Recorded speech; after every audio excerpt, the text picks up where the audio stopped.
Halo pemirsa, apa kabar? Masih dalam suasana Lebaran. Sebelum memulai Ni Hao Tiongkok edisi terbaru, izinkan kami mengucapkan Selamat Idul Fitri 1446 Hijriah, Minal Aidin wal Faizin, mohon maaf lahir dan batin.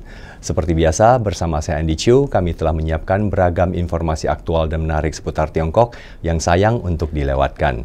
Kita mulai Ni Hao Tiongkok hari ini dengan berita ekonomi. Jeffrey Sachs, Direktur Pusat Pembangunan Berkelanjutan di Universitas Columbia, mengatakan Tiongkok dan Amerika Serikat bukanlah musuh ekonomi, karena perdagangan bilateral selama puluhan tahun telah membawa manfaat bersama bagi kedua negara. Menurutnya, retorika proteksionis Amerika Serikat mengabaikan keuntungan yang lebih luas dari keterlibatan ekonomi kedua negara. Dalam pidatonya di Parlemen Eropa pada bulan Februari 2025, Sachs mengatakan bahwa Tiongkok bukanlah musuh Amerika Serikat, melainkan kisah sukses. Selama kunjungannya untuk menghadiri Forum Pembangunan Tiongkok 2025 beberapa waktu lalu, Sachs menguraikan lebih lanjut pernyataan itu dalam sebuah wawancara dengan China Global Television Network atau CGTN. Trade with the US and China during the past 40 years, and especially since the 1990s, has been mutually beneficial. China's rise has helped the United States to advance. The U.S. has helped China to advance. Yes, there are some places where competition from China has meant fewer jobs in the United States. There are many places where it has meant more jobs. For most of the American people, China's growth has been a big benefit. In trade, when certain sectors or places do get hurt by trade, and that happens, then they should be helped by regional policy or by redistributional policy, by social support. This is how a normal economy behaves.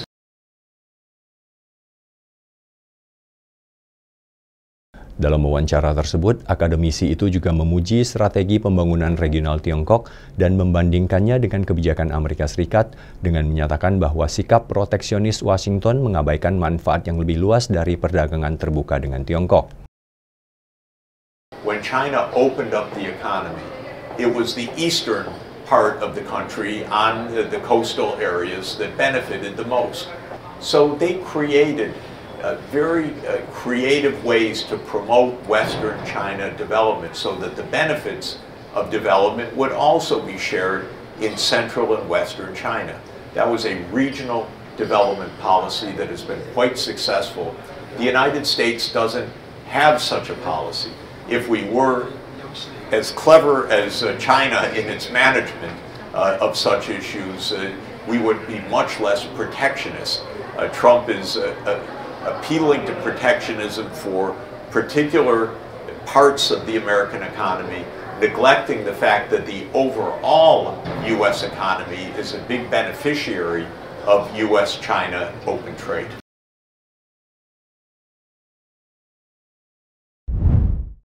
Masih dari berita ekonomi, menurut Lars Henrik Roller, pendiri dan ketua Berlin Global Dialogue, sebuah forum ekonomi yang mempertemukan para ahli dari berbagai sektor, Tiongkok akan tetap menjadi kontributor utama bagi pertumbuhan global dan mitra ekonomi utama bagi Uni Eropa selama negara tersebut berhasil mengatasi sisi permintaan ekonominya dan bekerja sama dengan Uni Eropa untuk mencapai kesetaraan dalam perdagangan dan investasi.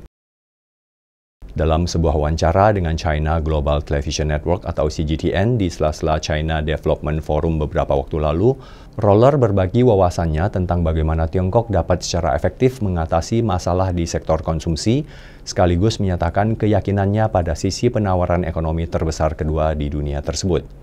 I think these recent consumption-related activities, I think, are important and but the problem is they take time, and it's also a matter of trust. The saving rate is, I think, 50% in China, so it's very high. But I think still the supply side of China is very impressive. You look at recent developments in AI and the dynamicism also in the car industry. I think the country, if it manages this trust and confidence issue well, then I think there's quite a lot of fundamentals in China given that the situation stays stable, which I think it will, that this country is going to make a major contribution. Roller juga menunjukkan bahwa Eropa semakin menyadari perlunya memikirkan kembali kebijakan luar negerinya di tengah landscape global yang berubah. Menurutnya diperlukan lapangan bermain yang setara bagi kedua belah pihak untuk memperluas kerjasama ekonomi mereka di dunia multipolar. China is a world leader and a big economy. So I think one of the things which I alluded to earlier is that as the world is changing and as maybe Europe is realizing that alliances are being redefined to some extent, I think that Europe should also be ready and open up towards there's a debate in Europe where we need to basically build relationships with the rest of the world, also the global south. Industri baja Tiongkok tengah mempercepat transformasi dan peningkatannya untuk menjadi lebih cerdas dan ramah lingkungan. Perusahaan-perusahaan baja di seluruh Tiongkok telah mempercepat langkah transformasi tersebut pada tahun 2025. Menurut data, saat ini ada lebih dari 80% perusahaan baja telah membangun pusat kendali cerdas atau meluncurkan aplikasi model berskala besar. Menurut Asosiasi Besi dan Baja Tiongkok, hingga akhir tahun 2024, 171 perusahaan baja telah menyelesaikan atau sebagian menyelesaikan transformasi emisi ultra rendah dan pemantauan penilaian yang mencakup lebih dari 70% kapasitas produksi baja mentah negara tersebut. Investasi kumulatif telah melampaui 200 miliar yuan atau sekitar 456 triliun rupiah. Sebanyak 1.867 proyek hemat energi telah dibangun atau ditingkatkan, dan konsumsi energi yang sebanding per ton baja telah menurun sebesar 1,75% dari tahun ke tahun. Di Pusat Kendali Cerdas Pabrik Rel dan Balok Baja Pautho di daerah otonomi Mongolia Dalam Tiongkok Utara, data rantai produksi lengkap rel baja sepanjang 100 meter sekarang telah ditampilkan secara langsung di layar. Pabrik tersebut juga menggunakan algoritma AI untuk mencapai perencanaan jalur pendinginan yang cerdas dan alokasi otomatis tugas deteksi cacat. Selain itu, di saat perusahaan baja menjalani transformasi digital dan ramah lingkungan, produk mereka juga bergerak menuju pengembangan yang lebih canggih. Di kota Pensi, Provinsi Liaoning, Timur Laut Tiongkok misalnya, sebuah perusahaan baja baru-baru ini meluncurkan debut dunia baja berkekuatan sangat tinggi. Produk-produk itu memiliki karakteristik kekerasan tinggi, tanpa lapisan, ketahanan korosi tinggi, dan ketahanan oksidasi, serta akan digunakan di berbagai bidang seperti kedirgantaraan, pembuatan kapal, dan peralatan energi. Di kota Madya Tianjin di Tiongkok Utara, lini produksi pipa baja tanpa sambungan milik perusahaan baja dapat mengendalikan kotoran dalam pipa hingga 1 per juta atau parts per million. Produk-produk tersebut akan digunakan dalam jaringan pipa minyak bawah laut dengan persyaratan kinerja yang sangat tinggi. Tahun ini, Tiongkok akan terus menerapkan rencana aksi 3 tahun untuk transformasi digital industri baja. Kebijakan yang lebih istimewa akan diluncurkan untuk mendukung perusahaan dalam memperkenalkan peralatan dan teknologi canggih. Sementara itu, upaya regulasi tentang pembangunan hijau akan diperkuat untuk mendorong transformasi dan peningkatan industri baja secara menyeluruh.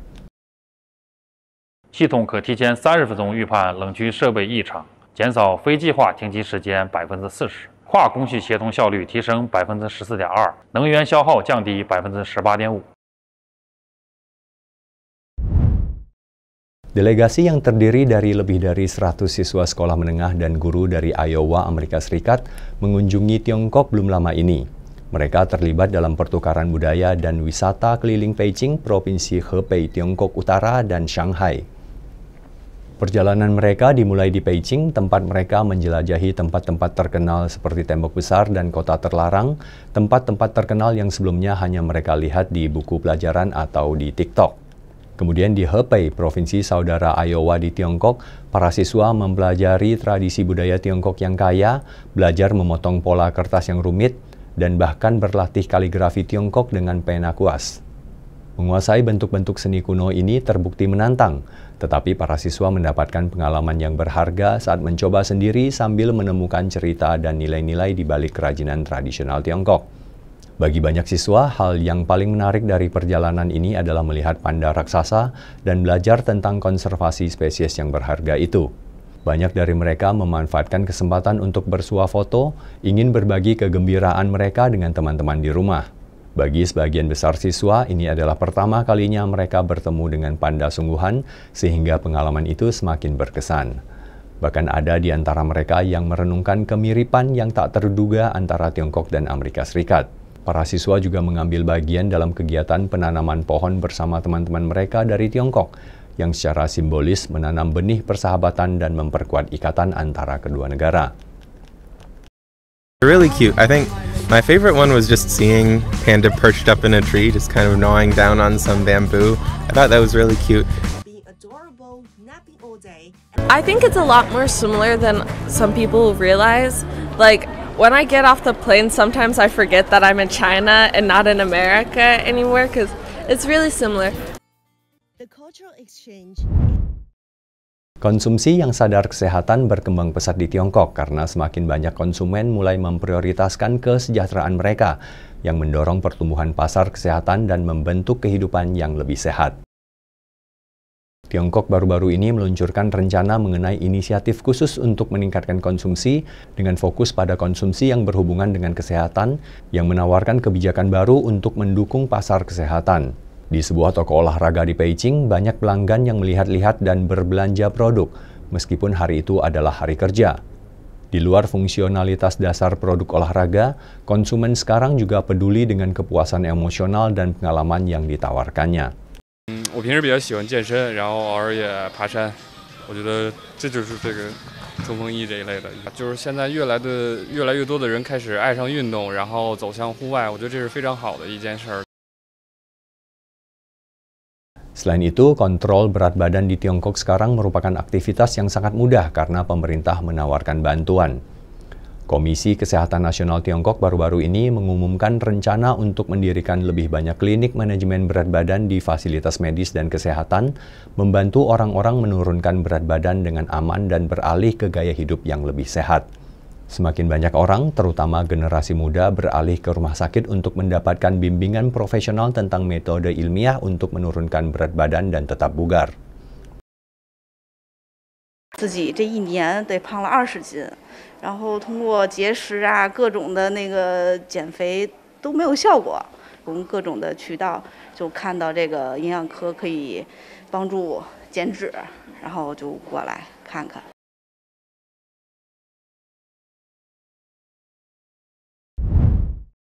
Pemirsa, usai sudah Ni Hao Tiongkok edisi kali ini. Semoga berita-berita yang telah kami suguhkan bermanfaat dan bisa menambah wawasan serta pengetahuan kita. Kami akan kembali dengan ragam berita dan informasi menarik seputar Tiongkok minggu depan. Sekali lagi, saya Andy Chu, mewakili segenap kru Ni Hao Tiongkok yang bertugas, mengucapkan Selamat Idul Fitri 1446 Hijriah. Minal Aidin wal Faizin, mohon maaf lahir dan batin.